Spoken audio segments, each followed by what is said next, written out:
Hey everyone, and welcome back for another deep dive. All right. Today we're going to be talking about wealth creation. Okay. And we're looking at a book called The 10 Pillars of Wealth Yeah. by Alex Becker. Right.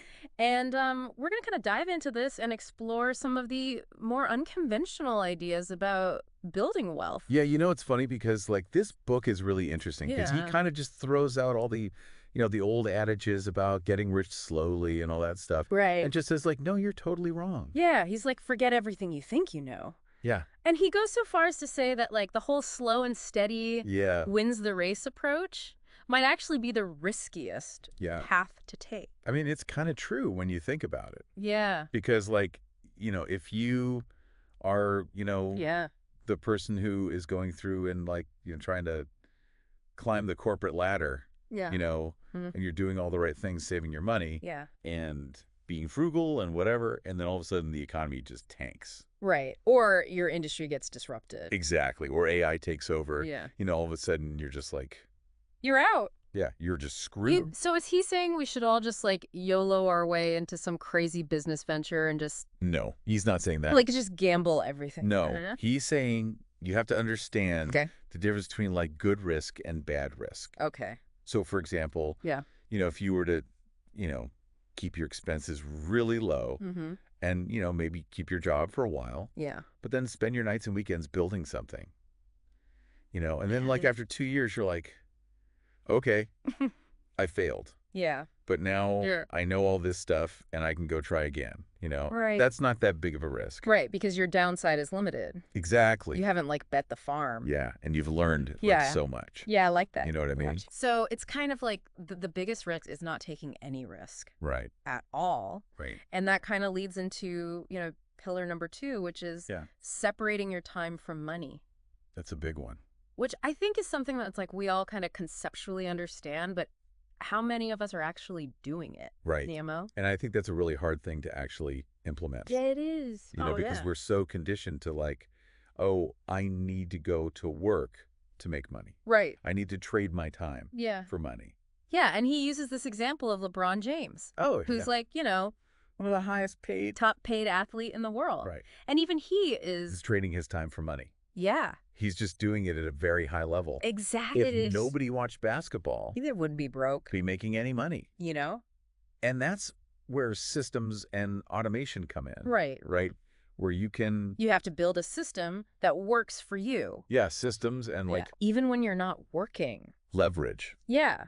So it's even something as simple as having a website that schedules appointments. right? Or Processes payments. an online course that's just selling Yeah. automatically. Yeah. So you're not having to be there. Or he had this example of Yeah. you create this whole system for your advertising so you don't have to Manually do it every day. manually do it every day. You Yeah. just, set up this automation and then you go work on something else. Oh, okay. Yeah. All right. So Yeah. that makes sense. Yeah.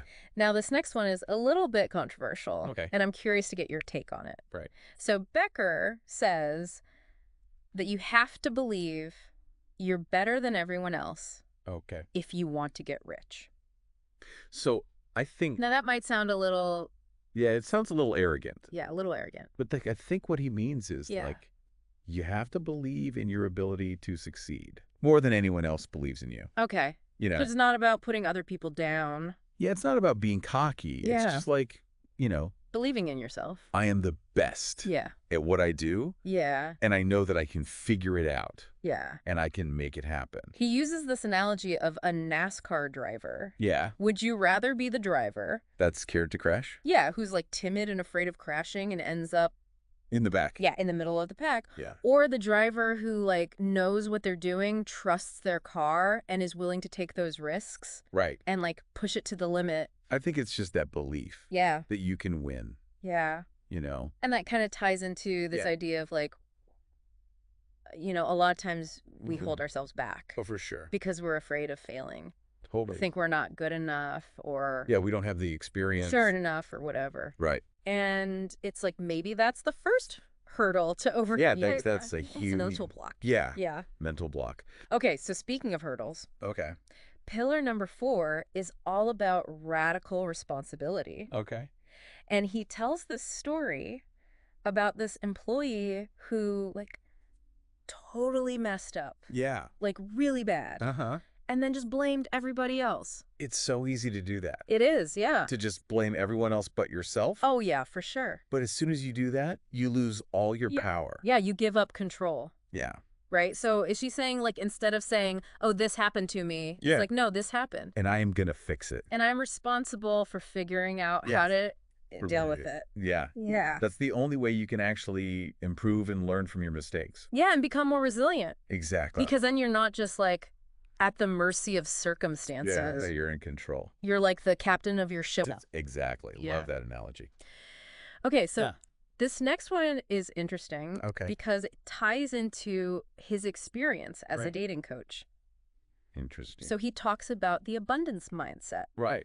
Which applies to wealth creation just as much as it does to dating. Totally. So it's basically this idea that there are unlimited opportunities, resources. And that success is not a zero-sum game. Right. It's not like if I win, you lose. That's not like a fixed pie. Right.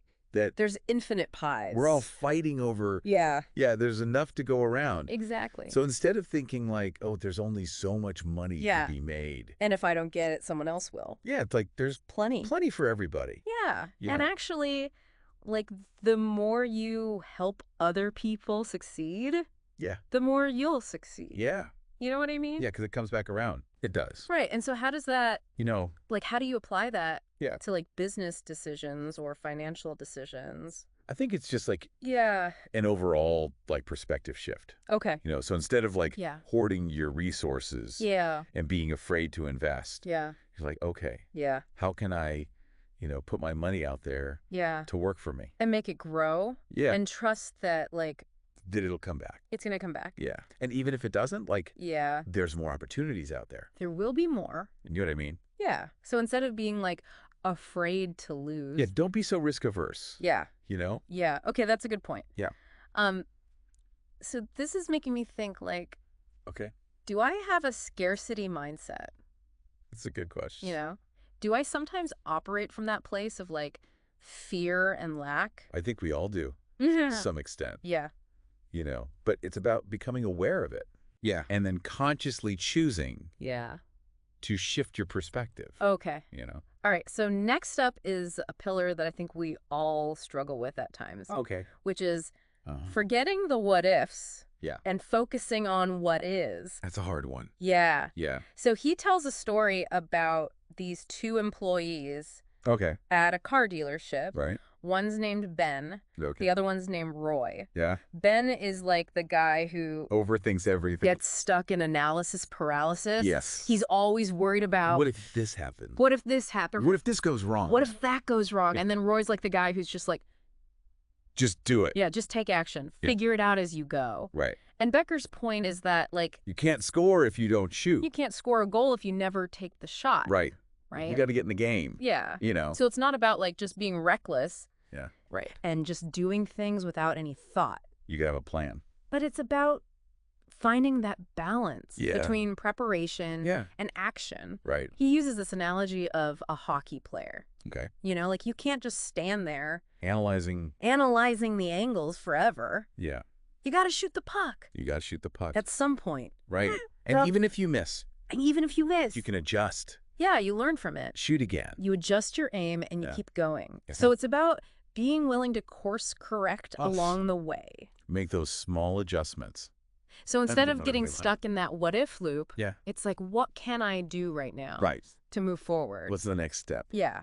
Okay, so I'm definitely guilty of that. I think we all are. Overthinking things. Yeah. And so this is a good reminder to just, like, take that first step. Yeah. And just start. Yeah. And then adjust as needed. Okay, so this next one might sound basic. Okay. But Becker argues that the way that wealthy people approach goal setting is fundamentally different. How? It's not just about, like, writing down a list of things you want to achieve. It's about, like, really defining your ideal lifestyle and then working backwards to figure out what are the income goals and the business goals that you need that are required to make that happen. Yeah, instead of saying I want to make $1 million, you say, what does my $1 million life look like? What kind of life do I actually want to Yeah. Yeah. What do I want to experience? Yeah. You know, how much free time? How much time do I want? Yeah, what kind of freedom do I want? Yeah. And so then you can work backwards from there. Right. And be like, okay. How much money do I need? What do I need to make that happen? To do that. Yeah. Yeah. So it's like reverse engineering your success. I love that. Yeah. Reverse engineering. Yeah. And then he talks about breaking down those big goals into smaller, manageable chunks. Manageable steps. Yeah. Right? Because it's easy to get overwhelmed. So easy. Yeah. If you're just thinking about like, oh, I want to make $1 million. It's like, how do I even... Right. Where do I even start? Begin to wrap my head around that. Yeah. But if you break it down into like... smaller steps. Okay, well, what can I do today to get a little bit closer this month, this year? Yeah. You know? Well, and then this reminds me of that quote. Yeah. A journey of 1,000 miles begins with a single step. I love that one. Yeah. So instead of focusing on like the enormity of the task, it's just like, what's that one little step? What's right in front of me that I can take? Yeah. That I can do right now. Okay. Yeah. So this next pillar is all about laser focus. Okay. And he uses this really vivid thought experiment. Okay. He says, imagine you get paid $1,000. Okay. Every time you run a mile. I like that. Would you waste time? I'd be running all the time. On anything. That wasn't like... I'd quit my job. Directly contributing right. to running more miles. Yeah. Right? I'd be a marathon runner. So it's really about like maximizing your... ROI. Return on investment. Yes, your return on time and energy. Yeah, and so every hour of your day, every decision that you make, it's like, is this... is worth $1,000 an hour. Getting me closer to my goal. If not... Yeah. Don't do it. Outsource it. Delegate, automate, eliminate. Yeah. So it's really about prioritizing... Ruthlessly prioritizing your time. Yeah, and he talks about like, you know, these super successful entrepreneurs like Elon Musk or Oprah Winfrey. Yeah. They're not just like... They're not. Working hard. They're also like... Grinding. They're masters of delegation. Right. They know how to... Yeah, automation and focus. Yeah, they know how to leverage other people's time. So they're not like getting bogged down in all the minutiae. In the little details. Of running their business. Yeah. They're focusing on... They're thinking big picture. Yeah, the big picture. Yeah. The things that really matter. Right. And that's a good reminder for all of us. Yeah. That, like, you know... Time is your most valuable asset. Time is limited. Yes. And so we need to be... You can always make more money.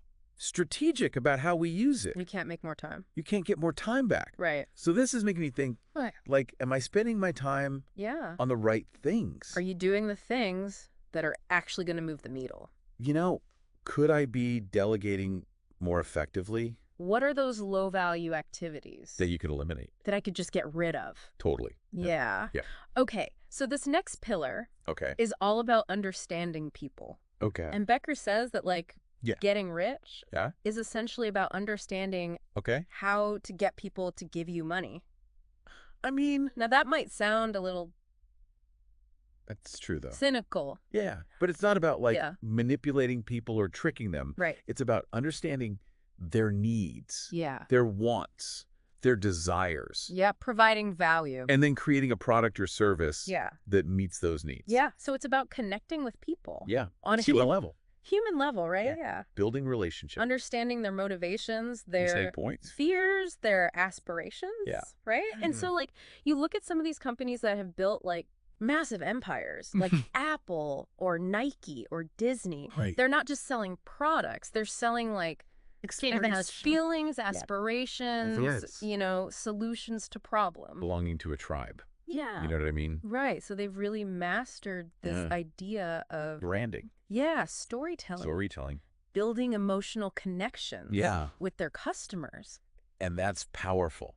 Yeah. You know, when you can connect with people on that level. This is making me think, like, am I truly understanding my ideal customer? Right. You know, am I communicating the value? Are you speaking their language? Of my product in a way that resonates with them? Am I building those relationships? Are you building trust? You know? Yeah. And so I think that's like a key takeaway. Is that like... Business is about...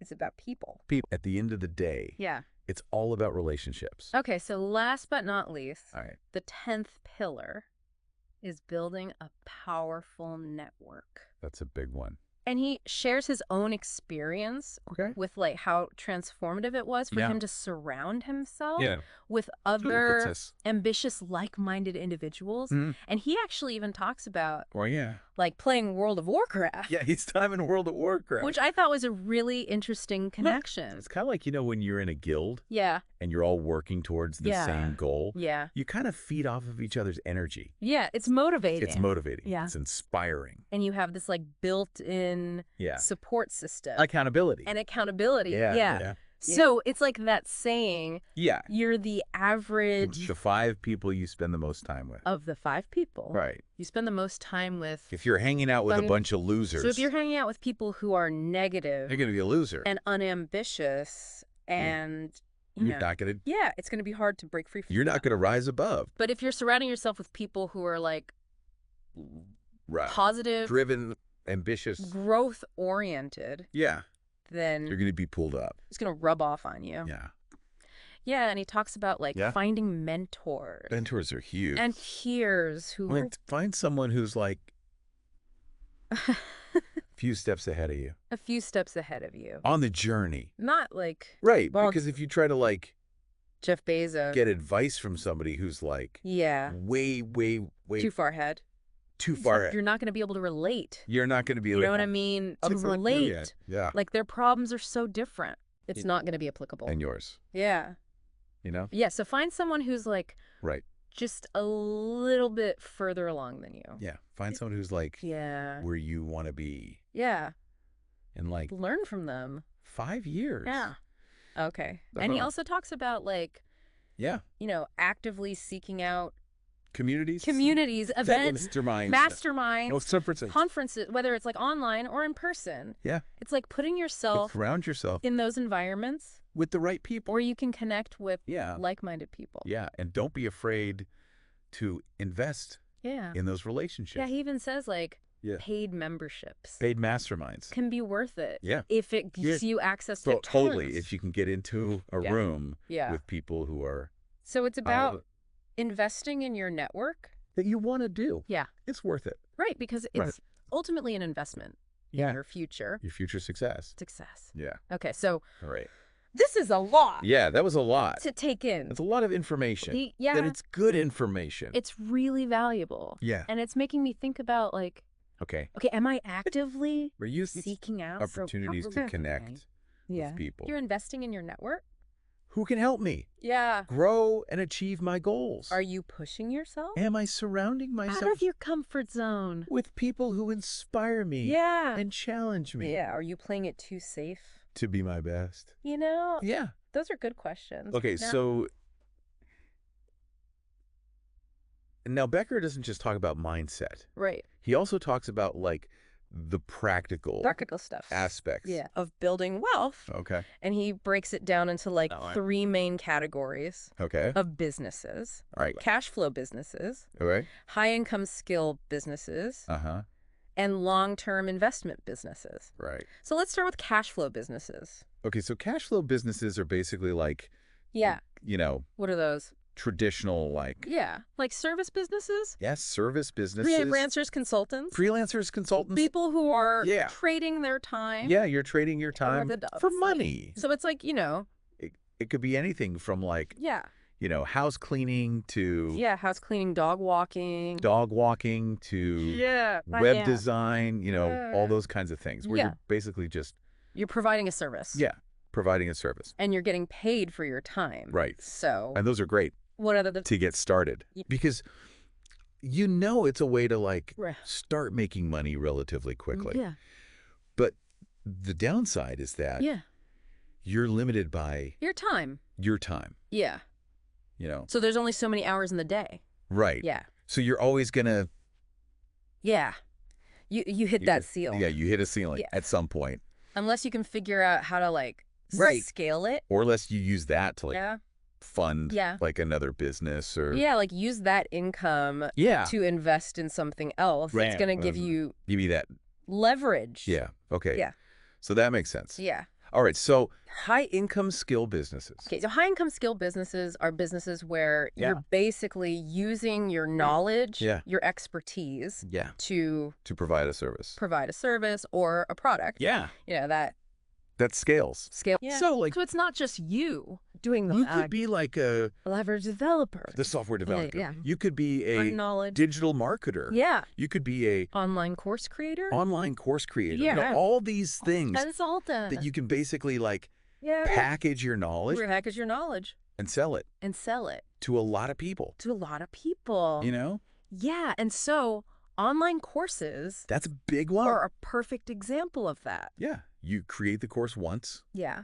And then you can sell it. To thousands of people. And he talks about you know, these industries are constantly evolving. Oh, yeah. The landscapes are changing so fast. So you have to be. You got to stay on top of it. Committed to learning and growth. Continuous learning is crucial. Because what's valuable today might be obsolete tomorrow.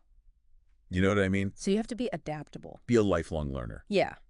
Okay. So long-term investment businesses. Okay. So long-term investment businesses are basically businesses where you're putting in a lot of capital. Capital up front. Yeah. But the payoff is huge. Huge down the road. So real estate. Startups, investing in the stock market. Yeah. These are all long-term plays. Yeah. And it's important to diversify, right? Diversification is key. Don't put all your eggs in one basket. Yeah, because you never know what's going to happen. So spread your risk. Spread the risk. Yeah. And, have a portfolio that is aligned with your risk tolerance. Pick your goals and your risk tolerance. Right. Some people are more risk averse than others. Yeah. You know. So this is making me think am I thinking long term enough? Are you playing the long game? You know, am I diversifying? Are you being strategic? My investments wisely. With your investments? Yeah. Okay. Yeah. So he also highlights 2 specific online business models that are particularly relevant today. Right. Affiliate marketing. Okay, so affiliate marketing is basically where you're being a middleman. Okay. You're connecting buyers and sellers. Okay. And you're getting a commission on each sale. So you're not actually creating the product. Yeah. You're just recommending it. Recommending it. Yeah. Okay. So for example, if you have a website about healthy living. Yeah. And you recommend a certain protein powder. And someone clicks on your link. Yeah. And buys that protein powder, I get a commission. You get a commission. Okay. And that's a way to leverage other people's products and make money. Without having to create anything. Myself. Yeah. Yeah. And it aligns with that idea of separating time from money. It does. Because I'm not directly involved in your creation, delivery of the product. You're not dealing with customer service. Right. I'm just connecting the dots. You're just the connector. Yeah. Yeah. Okay. And it can be a really profitable business model. Especially if you have a large audience. A big audience. Yeah. Okay. So info marketing. Okay. So info marketing is basically selling information. Okay. So this could be in the form of ebooks. Ebooks, online courses. Coaching programs. Membership sites. All that stuff. All of that. Yeah. Yeah, so it's it's a huge industry. Yeah, packaging your knowledge. Yeah. And selling it. And people are hungry for information. Yeah, they want to learn. They want to improve their lives. They want to improve their skills. Yeah. You know? And so this is... And it's a great way to, leverage your knowledge. Leverage your expertise. And create a business. Yeah. That scales. Scale. Yeah. So imagine creating an online course. Yeah. That teaches people how to code. Yeah, code or do photography, digital marketing or whatever. Yeah. And you put in the work to create it once. And then you can it's an asset that just keeps making you money. Yeah. To potentially thousands of thousands or millions of. Yeah. And so you've created this passive income stream. Passive income. Yeah. That's amazing. Really change your life. Yeah. But he emphasizes that it's not just about creating a quick course and then getting right value. You gotta build a community. Build a community. Provide support. Provide support. Yeah. You got to be there for your students. You got to establish yourself. Got to be a mentor. As a thought leader. Yeah, you got to be the guide. Yeah. So it's about like building trust. Yeah, building trust is huge. With your audience. Yeah, people buy from people they trust. Okay, so this is making me think like, what knowledge or experience do I have that could be valuable? What are you passionate about? So others. Could I create that you could teach other people? An online course. Yeah. A coaching program. Yeah. An ebook. That would help people achieve their goals. Yeah, what problems can you solve? What problems can I solve? You know, I think everyone has something. That's a good point. To offer. Yeah. You know? I like that. We all have unique experiences and knowledge. That we can share. We can share with the world. Yeah. Yeah. And the world is hungry for that. Yeah. They want to learn. Yeah. Okay, so. That's a lot of information. Yeah, we covered a lot. About different business models. It's a lot to digest. And how. But it's good stuff. Think about it's exciting stuff. Building wealth. Yeah, it is. But one thing that I really wanted to dive into is this idea of the millionaire mindset. The millionaire mindset. Yeah. Because it sounds like it's more than just. Yeah. Like positive thinking. It's not just like think and grow rich. Yeah. You know, secret. It's deeper than that. Yeah. It's a fundamental shift in how you view money. Okay. Success. Yeah. Your own potential. Okay, so it's about like really believing. It's about believing that you can create wealth. Create wealth. Even if you don't have a lot of money right now. Yeah. Even if you're starting from scratch. Even if you're starting from zero. Yeah. Okay. It's about seeing challenges as opportunities. Okay. And failures as learning experience. It's about like reframing how you view those things. Reframing your perspective. Okay. Yeah. And he gives some specific techniques. He does. And exercises to help you like visualization. Cultivate this mindset. Gratitude. So like visualization. Affirmations. Okay. Yeah. So visualization is where you imagined yourself. Like really vividly imagine. Achieving your goals. Achieving your goals. Living your dream life. Living the life that you want. Yeah. Okay. Yeah. And gratitude is about. Focusing on what you have. What you already have. Right now. Rather than what you. Instead of complaining about what you don't have. Yeah. You know. Okay. Be grateful for So it's like training your brain. what you have. Yeah. To focus on the positive. Be thankful for the little things. Yeah.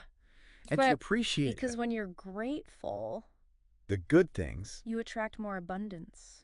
Yeah. Oh. Okay. And he also talks about like surrounding yourself with positive influences. With the right people. Yeah. So it's about your environment is huge. Your environment. Yeah. Yeah. The people you spend time with. Yeah. If you're hanging out with a bunch of negative people, they're going to drag you down. It's going to rub off on you. Yeah. Right. Misery loves company. Yeah. So you got to be mindful of. You got to be intentional circle. About who you're spending your time with. Okay. Yeah. And he also talks about like challenging those limiting beliefs and replacing them with empowering affirmation. With positive affirmation. Yeah. So those negative thoughts. Negative self-talk. That we all have. Loops. Yeah. You know. Oh. Like, I'm not good enough. Yeah. I'm not smart enough. I can't do this. I don't have enough experience. I'm not worthy. It's like. We all have those. We all have those thoughts. Sometimes. And so he's saying like. Yeah. Instead of letting those thoughts control you. You got to reframe them. Yeah. You got to challenge them. So how do you do that? You know? How do you... It's a practice. Yeah. You know, it's about becoming aware of those thoughts. Yeah. And then consciously choosing to replace them with something more positive. Something more positive. Okay. Yeah. So instead of saying... Catching yourself. I'm not good enough. In that negative self-talk. And then... yeah. Consciously replacing it. I am worthy. With something... more empowering. Yeah. Yeah. And that takes practice. It does. Yeah. It's a muscle. Because it's so easy to fall back into those old patterns of thinking. Especially when things get tough. Yeah. So this is making me think about my own self-talk. Yeah. Like, do I... Focus, are you being kind to yourself? On my strengths and my accomplishments? Yeah. Or do I... Are you focusing on your wins? Tend to dwell. Or are you focusing on your losses? On my weaknesses. Yeah. It's a good thing to think about. Okay, so... This millionaire mindset stuff is really fascinating. It is. And he actually offers this cool challenge. That's the 30-day millionaire mindset challenge. Called the 30-day millionaire mindset challenge. Yeah. And automation come in. Right. Right. where you can... You have to build a system that works for you. Yeah, systems and like... Even when you're not working. Leverage. Yeah. You know? So it's like, you know, even something as simple as like having a website that like schedules appointments. Right. Or like, you know... processes payments. An online course that's just selling. Yeah. Automatically. Yeah. You know? So you're not having to be there. Or like he had this example of like... Yeah.